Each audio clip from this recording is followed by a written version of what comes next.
Muito bem, aqui estamos mais uma vez, uma alegria, uma vontade imensa de conversar com vocês a respeito da vida, a respeito das leis divinas, né? E eu gosto de brincar, mas falando sério, para ajudar o pessoal aí que controla isso, por favor, vocês coloquem lá um live, um tinindo, não importa o nome que vocês deem, mas coloca lá um like, porque isso vai nos permitir abrir espaço para podermos falar pessoalmente, em vez de ser por gravação. Tá bom, gente? E me parece que para valer mesmo, vocês têm que ouvir a mensagem até o final. Só depois do final que vocês podem colocar o like. Não que não possa colocar antes, mas se colocar depois, aí vai contar ponto para nós. E se colocar antes, fica só a apreciação de vocês. Nós agradecemos aí essa participação. Isso vai ampliando as nossas possibilidades de trabalho. Outra coisa importante, a gente gostaria de receber sugestões do trabalho a dar sequência. Como vocês gostariam? Quais as sugestões que vocês têm? Que a gente busque falar mais em que área que a doutrina espírita nos permita, não é? E que a vida também nos permite. Muito bem, nós vimos aí no mês de junho, nós falamos a respeito de Antônio de Pádua, de João o Batista e de Pedro. E todos nos emocionamos com aqueles pequenos trechos que nós abordamos. E pode ficar para nós outros a ideia de que só espírito altamente iluminado, ou seja, só aqueles considerados santos, dão conta de fazer aquilo que a gente rapidamente passou pelo estudo aqui, dando uma visão de cada um. Na verdade, muitos e muitos outros, que nós não temos conhecimento às vezes, e outros a gente ouve e pensa assim, isso é história, isso é fantasia. Mas são espíritos que evoluíram a tal ponto que da presença deles surgem fenômenos que causam admiração. Mas eles não estão colocados apenas num local religioso, conectados única e exclusivamente com um ramo religioso. Absolutamente. Nós vamos ver espíritos nobres sendo instrumentos do mais alto nas mais variadas situações. Nós vamos nos lembrar de uma rainha chamada pelos nossos queridos irmãos portugueses Rainha Santa, Rainha Isabel. Eu me emociono sempre que eu vejo, eu falo nela, porque eu tive alegria, a minha querida amiga de Leiria, a Isabel Saraiva, me levou lá nas ruínas do castelo onde ela vivia. E a Isabel, muito culta, foi me explicando a história. Naquela época, as dependências do rei eram separadas das dependências da rainha. Embora sempre que havia a necessidade, a vontade, eles se reunissem, mas a vida de ela era de um lado do castelo e a do outro lado. a rainha Isabel foi colocando em prática a sua grande vibração de amor. E ela saía das suas dependências e dava volta no castelo pelo lado dela e ia até o portão para distribuir pães, frutas, guloseimas com os necessitados que iam ao portão pedir ajuda. E ela fazia isso com muita frequência e com muito amor. Entretanto, ela sabia que ele, o rei, tinha exigências até pela própria condição, que não permitia a ela, uma soberana, estar no convívio natural e normal com pessoas que chegassem ao portão. Então, um dia, alguém contou para o rei que ela estava fazendo isso. E ele não acreditou a princípio, mas falaram que era verdade. E ela saía sempre muito discreta, muito discreta. E para não chamar atenção, ela levava os pães num grande avental que ela colocava. As mulheres portuguesas sempre tiveram, no passado, aquela moda de usar um avental muito bonito, às vezes bordado, compondo a vestimenta, né?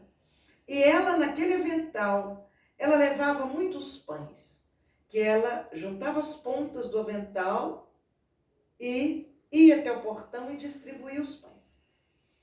E quando o rei tomou conhecimento disso, ele não foi inquiri-la pessoalmente. Ele foi através, naquele horário que disseram para ele que ela ia até o portão, ele passou pelo lado dele, deu a volta, enquanto ela dava a volta aqui.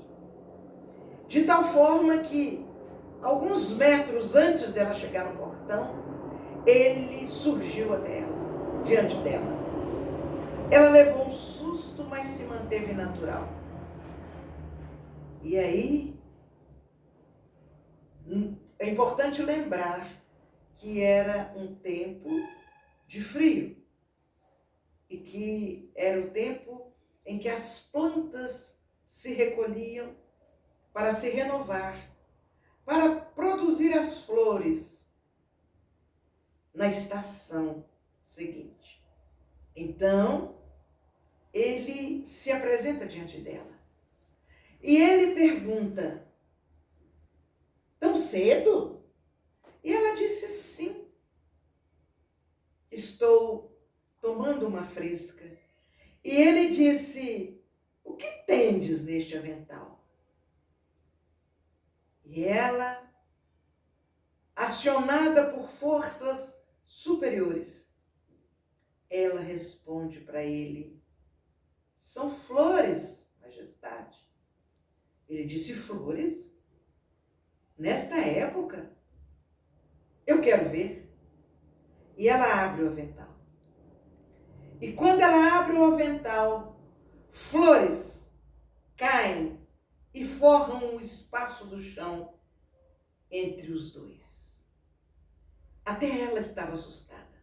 Embora, pela sua fé, pela sua convicção, ela não tivesse ficado surpresa, mas admirada pela beleza e pelo frescor daquelas plantas.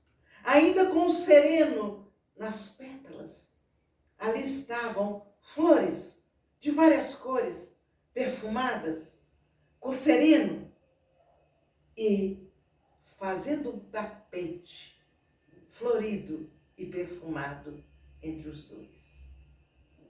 Vejam a proteção do alto para aquela rainha. Porque se não acontecesse isso, ela passaria por momentos muito difíceis, porque ele era muito severo e ele iria cobrar de uma maneira veemente. aquela atitude dela de estar levando pães no avental para as pessoas que estavam lá fora necessitadas. Surpreso, ele se afastou e ela pôde voltar à sua prática, porque outros pães lhe foram trazidos pela serva, e ela foi levar os pães lá fora. Vejam, este é um caso em que todos os de origem portuguesa falam nele com muita emoção, e o nosso querido Chico sempre gostou muito da Rainha Santa, da Rainha Isabel. Uma criatura, um espírito de alta luminosidade, que sempre assistiu aqueles que necessitavam da sua presença e da sua irradiação. Mas temos outros. Vamos lembrar de Teresa de Calcutá. Teresa de Calcutá não resistiu ficar reclusa num colégio interno, onde, pela sua origem social, ela poderia estar no conforto, no usufruto de situações de maior tranquilidade. Desde uma vez que ela passou nas ruas e viu os pobres ali, ela nunca mais teve sossego. Ela se lembrava deles e pensava, mas alguém precisa fazer alguma coisa por eles. E ela quis se libertar do compromisso com aquele colégio e tomar as ruas de Calcutá para atender os seus necessitados, os necessitados da vida. E o bispo, vendo a sua persistência, pediu que ela desse 1 ano de prazo, para ela ter certeza que aquela era a vontade dela. Ela esperou calmamente, mas convicta da sua decisão. Ao completar 1 ano, lá estava ela outra vez. Eu vim pedir a minha liberação para que eu possa socorrer os pobres da rua. E aí ele percebeu que era verdadeira a sua vontade, o seu desejo. Não era um arroubo de juventude, era uma decisão que partia da alma. E ela foi lá para fora.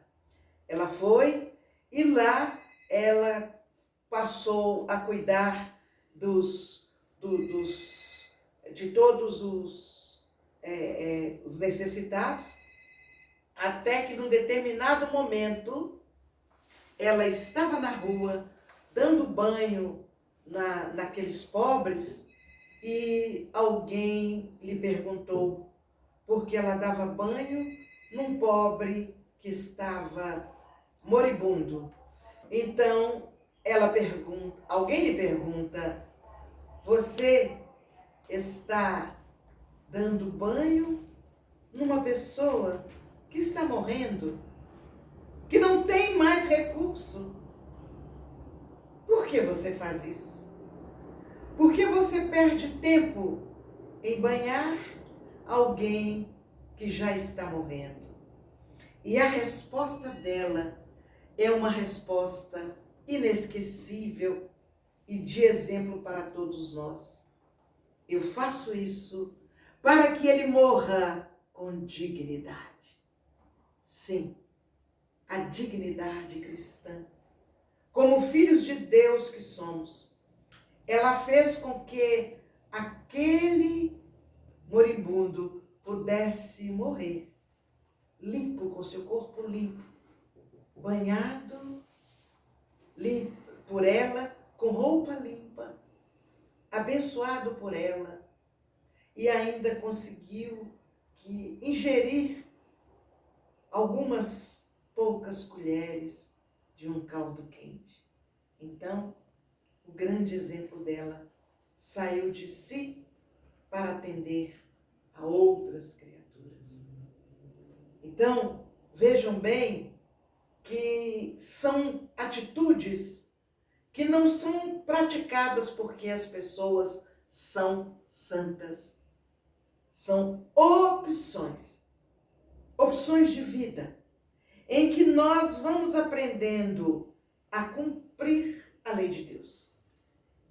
Nós precisamos aprender e refletir sobre essas leis, porque as leis de Deus estão em nossa consciência. E a partir do momento em que a nossa consciência nos dita uma ação, uma atitude de amor e respeito, é simplesmente obedecer essa ordem que nos parte da consciência, que nos parte da alma. Então, na medida que, se nós formos olhar, nós vamos encontrar em vários setores pessoas que não estão entregues à vivência única e exclusiva de um processo religioso, mas elas envolvidas no dia a dia da vida, envolvidas nos compromissos diários, elas são capazes de dar o testemunho de amor, de serem dóceis aos convites que a vida nos faz para socorrermos os que mais necessitam. Os 3 que vimos no mês passado, todos deram exemplo de disciplina e de obediência às sugestões que lhes vinham do alto. E cada um de nós podemos fazer isso. Estamos numa época em que a gente se torna herói, heroína, quando pratica alguma coisa que a consciência manda fazer e que é verdadeira e que é normal. Então, se você acha uma carteira e devolve, você é aplaudido pela sua postura. Se você ajuda alguém numa circunstância especial, você é admirado e elogiado. Estamos numa época em que fazer o bem ainda merece holofote. Fazer o bem ainda nos leva a aplaudir. Aí você que está me ouvindo vai me perguntar assim, mas não pode aplaudir alguém que faz o bem? Sim, naturalmente. Eu não estou fazendo essa crítica. Eu estou dizendo que a nossa época, na nossa geração, ainda causa admiração alguém fazer o bem.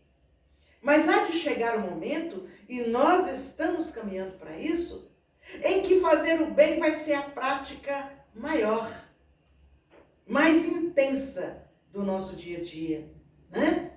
E aí nós estaremos colocando exatamente aquela recomendação de Jesus, que nós conhecemos como uma regra áurea: fazei ao outro aquilo que gostaria que fosse feito a vós. Então, se eu gosto que alguém me ouve e que sorri para mim, por que eu não vou ouvir alguém e sorrir para a pessoa? Se eu gosto que alguém seja gentil e educado comigo, por que eu não vou ser gentil e educada com as pessoas? Na medida que eu for fazendo isso, essa prática vai ganhar espaço na sociedade e já não vai causar admiração quando alguém fizer o bem, porque vai ser natural para nós ouvir o outro e entendê-lo, olhar nos olhos dele e desejar-lhe paz, movimentar-se em favor do outro. Situações que vão ser normais para crianças, para jovens, para adultos, né? E nós aí sim estaremos vendo com muita clareza a paz vibrando em todos os pontos da terra. A paz onde o preconceito desaparece, onde os complexos não existem e onde as leis divinas são respeitadas de uma maneira natural, por amor universal. Que Deus nos abençoe. Semana que vem nós voltamos, ok? E se quiserem deixar sugestões para que nós possamos abordar os assuntos, nós estaremos com muita alegria, tentando, não vou prometer que vamos, mas tentando atender todos vocês. Muito obrigada, uma semana de muita paz e até lá.